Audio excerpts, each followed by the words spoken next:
சூரா ஹாமீம் சஜ்தா. அளவற்ற அருளாளனும் நிகரற்ற அன்புடையவனுமாகிய அல்லாஹுவின் திருப்பெயரால் துவங்குகின்றேன். ஹாமீம். அளவற்ற அருளாளன் நிகரற்ற அன்புடையோனிடத்தில் இருந்து இறக்கி அருளப்பட்டது. அறிந்துணரும் மக்களுக்கு அரபியில் குர்ஆனாக இருக்கும் நிலையில் அதன் வசனங்கள் தெளிவாக்கப்பட்டுள்ளன. நன்மாராயம் கூறுவதாகவும் அச்சமூட்டி எச்சரிக்கை செய்வதாகவும் அது இருக்கின்றது. ஆனால் அவர்களில் பெரும்பாலோர் புறக்கணிக்கின்றனர். அவர்கள் செவியேற்பதும் இல்லை. மேலும் அவர்கள், நீர் எதன் பக்கம் எங்களை அழைக்கின்றீரோ அதனை விட்டும் எங்கள் இருதயங்கள் மூடப்பட்டுள்ளன, எங்கள் காதுகளில் மந்தம் இருக்கின்றது, எங்களுக்கிடையிலும் உமக்கிடையிலும் திரை இருக்கிறது. ஆகவே நீர் வேலையை செய்து கொண்டிரும், நிச்சயமாக நாங்கள் எங்கள் வேலையை செய்து கொண்டிருப்பவர்கள் என்று கூறினார். நான் உங்களைப் போன்ற ஒரு மனிதன்தான், ஆனால் எனக்கு வஹி அறிவிக்கப்படுகிறது. நிச்சயமாக உங்களுடைய நாயன் ஒருவனேதான். ஆகவே அவனையே நோக்கி நீங்கள் உறுதியாக நிற்பீர்களாக. இன்னும் அவனிடம் நீங்கள் மன்னிப்பு கேளுங்கள்.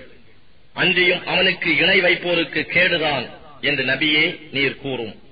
அவர்கள்தாம் ஜக்காத்தை கொடுக்காதவர்கள், மறுமையை நிராகரிப்பவர்களும் அவர்களே.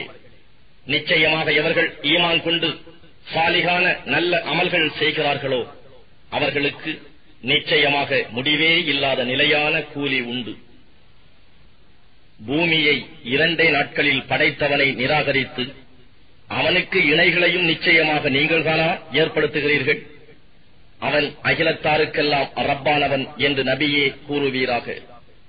அவனே அதன் மேலிருந்து உயரமான மலைகளை அமைத்தான், அதன் மீது சகலவிதமான பாக்கியங்களையும் பொழிந்தான். இன்னும் அதன் உணவுகளை கேட்போருக்கு சமமாக அமைய 4 நாட்களில் நிர்ணயித்தான். பிறகு அவன் வானம் புகையாக இருந்தபோது அதை படைக்க நாடினான். ஆகவே அவன் அதற்கும் பூமிக்கும், நீங்கள் விருப்புடனாயினும் அல்லது வெறுப்புடன் இருப்பினும் வாருங்கள் என்று கூறினான். அதற்கு அவை இரண்டும், நாங்கள் விருப்புடனேயே வருகின்றோம் என்று கூறின.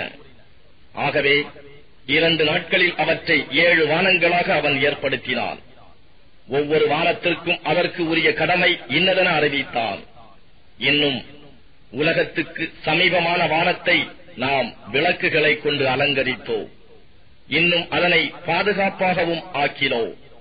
இது யாவரையும் மிகைத்தவனும் ஞானம் மிக்கோனுமாகிய இறைவனுடைய கட்டளையாகும்.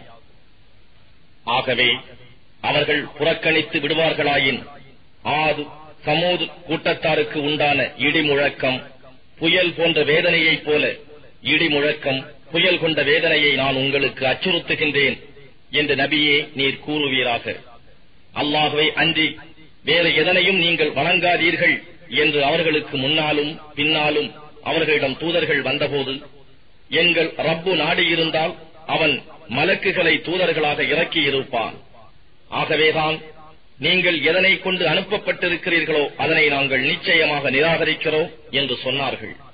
அன்றியும் ஆது கூட்டத்தார் பூமியில் அநியாயமாக பெருமையடித்துக் கொண்டு, எங்களை விட வலிமையில் மிக்கவர்கள் யார் என்று கூறினார்கள். அவர்களை படைத்த அல்லாஹ் நிச்சயமாக அவர்களை விட வலிமையில் மிக்கவன் என்பதை அவர்கள் கவனித்திருக்கவில்லையா? இன்னும் அவர்கள் நம் அத்தாட்சிகளை மறுத்தவாறே இருந்தார்கள். ஆதலினால் இவ்வுலக வாழ்வில் அவர்கள் இழிவு தரும் வேதனையை சுவைக்கும்படி செய்ய கெட்ட நாட்களில் அவர்கள் மீது ஒரு கொடிய புயல் காற்றை அனுப்பினோம். மேலும் மறுமையில் உள்ள வேதனையோ மிகவும் இழிவுள்ளதாகும். அன்றியும் அவர்கள் எவராலும் உதவி செய்யப்பட மாட்டார்கள். சமூது கூட்டத்தாருக்கோ நாம் அவர்களுக்கு நேரான வழியை காண்பித்தோம். ஆயினும் அவர்கள் நேர்வழியை காட்டிலும் குருட்டுத்தனத்தையே நேசித்தார்கள். ஆகவே அவர்கள் சம்பாதித்துக் கொண்ட பாவத்தின் காரணமாக இழிவான வேதனையாகிய இடிமுழக்கம் அவர்களை பிடித்துக் கொண்டது.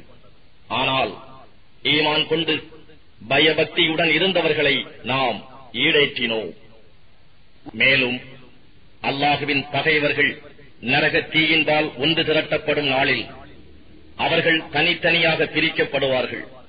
இறுதியில் அவர்கள் அத்தீயை அடையும் போது அவர்களுக்கு எதிராக அவர்களுடைய காதுகளும் அவர்களுடைய கண்களும் அவர்களுடைய தோள்களும் அவை செய்து கொண்டிருந்தவை பற்றி சாட்சி கூறும்.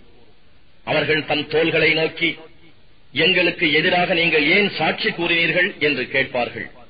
அதற்கு அவை, எல்லா பொருட்களையும் பேசும்படி செய்யும் அல்லாஹ்வே எங்களை பேசும்படி செய்தான்.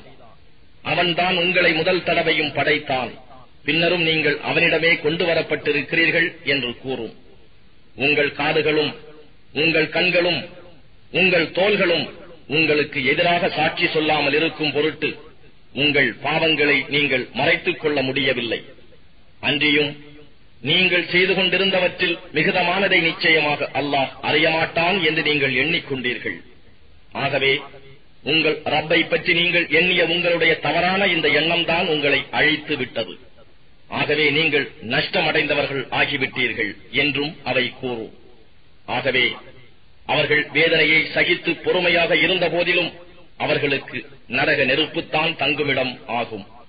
அன்றி கூக்குரலிட்டு அவர்கள் மன்னிப்பு கேட்ட போதிலும் அவர்கள் மன்னிக்கப்பட மாட்டார்கள். நாம் அவர்களுக்கு தீய கூட்டாளிகளை இணைத்து விட்டோம்.